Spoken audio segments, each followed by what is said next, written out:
Celtics, let's go. Celtics, Suns. Vince Goodwill. What a get! Let's get to the highlights here. That is Jaylen Brown. That is him dunking from a beautiful pass from Derek White, who suited up in this game. He and Tatum, of course, were out the last time we saw the Lakers. Devin Booker, so smooth, the little lefty reverse. And here, Booker pulls up. Good. Booker would have a huge night at the Garden in Boston. Fourth quarter. Booker going. Makes it again. Suns up 3 in this one. So here, Booker's looking. And watch Jaylen Brown. Boom. Hooks it from behind. Takes it. He's got Pritchard. And then he says, nope, I'm going back to my guy, Tatum. Tatum in transition. Bucket. 1-point game. Pick it up right here. Tatum to the basket. Misses. But look who's there to clean up the mess. Jaylen Brown. Right place, right time all night. He seems to be doing it all season. Then, yet again, fourth quarter, pump fake. Gets the roll. Unbelievable performance from Brown. 41, 7, and 6. Booker would have 40 as well. Vince, we're watching the Celtics team just find a way in the fourth quarter. What did last night's win say about what Boston can do? Look, I've been a little bit of a Celtics skeptic. I did not believe Jason Tatum would come back and look like himself. I said that's what I needed to see. I'm able to now say, Shams, let's make reservations for June in Boston. Okay, that's what I'm ready to say. This is that windy, we're booking the hotel, huh? I'm not saying they're going to do Brian it. loved I'm not to get saying the they're going to reservations do in it. early. Getting the reservation. I'm not, just make a reservation. Yeah. Because you can always cancel. It's, in the words of Stephen A., it's fluid. It's fluid. But you I feel more confident now than you did before Tatum got back. Far more, because if you look at last night, Jaylen Brown, might get overlooked in the MVP conversation. But he was in the right place at the right time all night. He either was at the place where the play needed to be made, or he got to the place where the play needed to be made. And that type of veteran leadership, that type of thing permeates through the group. There's so many Celtics on this team that don't have the playoff experience of championship paths. But with Brown and Tatum and Derek White, who we sort of overlook, he's going to get easy and open looks. Joe Mazzulla is a hell of a coach.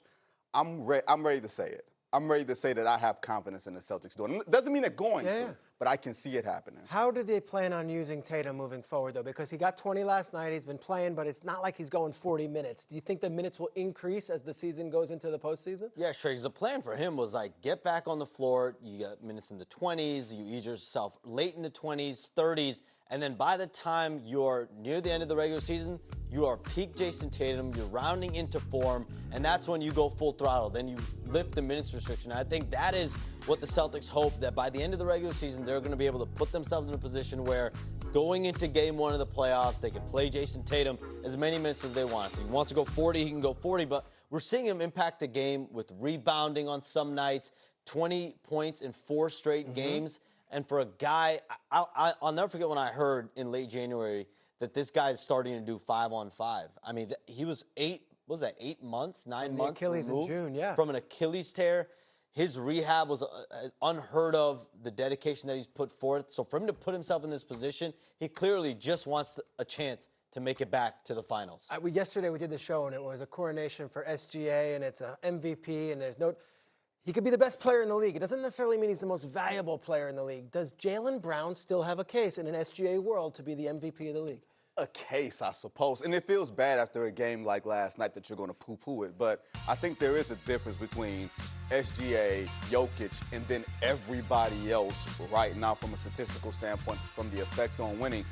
I mean, if the Celtics catch Detroit, and that's really going to be really hard to do because they're 5 games behind, then you have a case. But as far as two-way players on the game, he's having a career season, and it should be acknowledged. It doesn't have to be acknowledged by an MVP, but we're acknowledging that, honestly, with the Oscars happening over the weekend, he's going from being a supporting actor to best actor. No doubt. That's what I'm willing to give him. No doubt. And I would say All-NBA is a huge honor also. Absolutely. And he's in that conversation. He's going to be there. He's definitely going to be there. First or second and the team, First or second, because you can't put them all on the first team. That's going to be a he's going to be first team. He's going to be first team. Yeah. He might be the last. He's going to be first team. Okay. I think so. I like this. Holloway in the NCAA tournament. Following the Star Guard's arrest Monday, Alabama, a team that I picked to reach the Final Four, I would like to bring in Sean Farnham, who is our college hoops analyst. Sean, we're bringing you in here. Holloway was great all season. Obviously, we know Philon is the main guy, but this cannot be good news for Alabama. I had him going to the Final Four. Yeah, I think you need to change that pick and change it immediately. Brackets are not finalized yet if you go to the tournament challenge at ESPN.com. I'm a company guy. Now, with that being said, Aiden Holloway, as you mentioned, averaging almost 17 points per game, shooting 43% from beyond the arc. You can't replace those numbers. You just can't. What does that mean? The offense steps back just ever so slightly. Still going to be a very explosive offense, but it's going to step back a little bit. What it also means is that a team like Alabama that has struggled at the defensive end of the floor, their margins have now gotten thinner. Now, they're going to advance out of the first round of this tournament, but then that second round matchup could be a lot more difficult for them moving forward. And the chance and the opportunity to make a long NCAA tournament run should this last beyond this weekend, because the quote again from Nate Oates is, we are preparing to play without him this weekend. If that continues into next weekend as well, I think that it's going to be really tough for Alabama to get all the way to Indianapolis. Okay, terrible timing on that one. We'll see how it goes. But let's stick with these upsets here. Sean, you're going to do something for me here. You're going to give us 4 teams that are an upset alert looking ahead to the round of 64. Everyone's filling out their brackets still. Which team in the Midwest region are you putting on upset alert? All right, let's go with the traditional 12-5. Akron is a team that is really balanced at the offensive end of the floor. They have one of the best assist-to-turnover ratios in college basketball. They've won 10 straight games. They make almost 11 threes per game. John Gross's team is led by Tavari Johnson. They've got an outstanding group. Now, the key is Texas Tech has been banged up. Christian Anderson tweaked his groin last week. Is he going to be 100%? If Christian Anderson is 100%, that really would help the Red Raiders.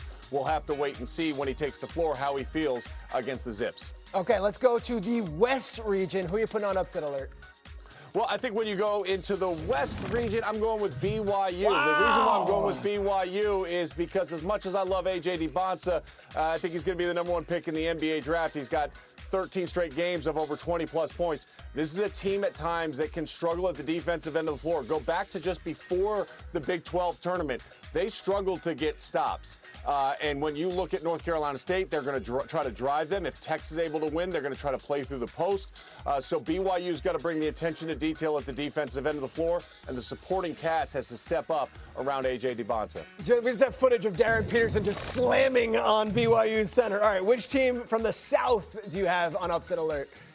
I'm going with VCU over North Carolina. Wow. If Caleb Wilson is healthy, then North Carolina is not even a 6 seed. They're more like a 3 seed. So unfortunate for the Tar Heels. But VCU, Phil Martelli Jr.'s team has played very well down the stretch. They were co-champs of the regular season. We talked so much about St. Louis, but they have exploded here. They do a great job of drawing fouls, getting to the free throw line. They're plus 5 points per game at the foul line. They've got to draw fouls from North Carolina, soften up the ability to rebound the basketball. That would give VCU a good chance. All right, last but not least, the East region. Who should be on upset alert?